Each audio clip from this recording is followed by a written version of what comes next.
तुम्हाला पोटात सारखा गॅस होतो, पादायला होतंय, पोट फुगून ढोल झालाय, मग कदाचित तुम्ही नकळत हे 7 पदार्थ खात असाल. लक्षात ठेवा, प्रत्येकाचं शरीर वेगळं असतं, पण हे पदार्थ सर्वात जास्त गॅस तयार करतात. मग हे पदार्थ कोणते आहेत? चला तब्येत पाणीच्या व्हिडिओमध्ये आपण याबाबत अधिक माहिती जाणून घेऊया. तर एखाद्या पदार्थामुळे तुम्हाला त्रास झाला म्हणजे इतरांना होईल असं अजिबात नाही.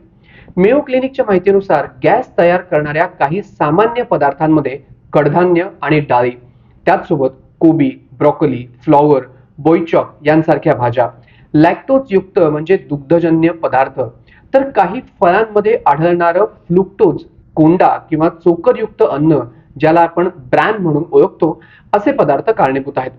तर सॉर्बिटॉल सारखा साखरेला पर्याय म्हणून वापरला जाणारा घटक, सोडा किंवा बियर, अशा पदार्थांनी देखील तुम्हाला गॅसेस होऊ शकतात. तर जास्त फायबर असलेले अन्नपदार्थ आणि काही विशिष्ट प्रकारचे कार्बोहायड्रेट्स देखील शरीरात जास्त गॅस तयार करण्यासाठी कारणीभूत ठरू शकतात.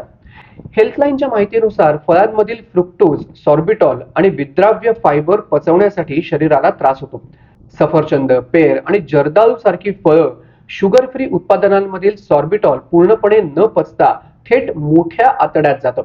मोठ्या आतड्यातील बॅक्टेरिया जेव्हा या घटकांचं विघटन करतात, तेव्हा हायड्रोजन, कार्बन डायऑक्साईड आणि मिथेन गॅस तयार होतो. तर कडधान्यांमध्ये रॅफिनोज नावाची कठीण साखर आणि भरपूर प्रमाणात फायबर असतं, जे लहान आतड्यात नीट न पचता थेट मोठ्या आतड्यात जातं. बॅक्टेरिया याचं विघटन करतात, ज्यामुळे हायड्रोजन, कार्बन डायऑक्साईड आणि मिथेन गॅस तयार होऊन बाहेर पडतात. गॅसचा हा त्रास कमी करण्यासाठी ही कडधान्य खाणं बंद न करता ती रात्री न विसरता पाण्यात भिजवून ठेवली पाहिजे. तर कांद्यामध्ये देखील फ्रुक्टन्स नावाचे कठीण कार्बोहायड्रेट असतात, ज्यांचं मोठ्या आतड्यातील बॅक्टेरिया विघटन करतात, ज्यामुळे गॅस तयार होतो.